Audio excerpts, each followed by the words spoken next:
الصيف ما هو الا جيلي بالموز. اول حاجه بتاع عندي لتر من الميه واربع كوبايات من الميه بالشكل ده، معاهم كوبايه الا ربع من الجيلي وكيس فانيليا وكمان سكر على حسب الرغبه، وابدا اقلب ده كله كويس جدا.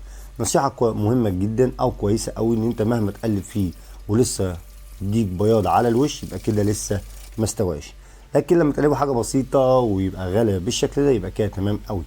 بعد كده ابدا ارفعه من على النار وابدا ابرد عليه بالشكل دوت، واجيب الكوبايات عندي اللي هي كاسات الجيلي وابدا ان انا اديها صدمه في التلاجة، وحرفيا ابدا انزل بنص كميه الجيلي وادخلها التلاجة تاني، ما اديهاش تلج طبعا. وبعد كده على ما يبدا يمسك نفسه شويه يكون جبت صباع موز وقطعته سلايز بالشكل ده. اتاكد ان هو ماسك نفسه، انزل بالموز وبعد كده انزل ببقيه الجيلي بالشكل ده وادخله التلاجة. نصيحه مني ما تديش تلج للجيلي عشان هيخليه طعمه ميه. بعد كده هيطلع معاك بالشكل ده. اتمنى الفيديو يعجبكم، ما تنسوش تدعموني على قناتي، والسلام عليكم ورحمه الله وبركاته. تشاو.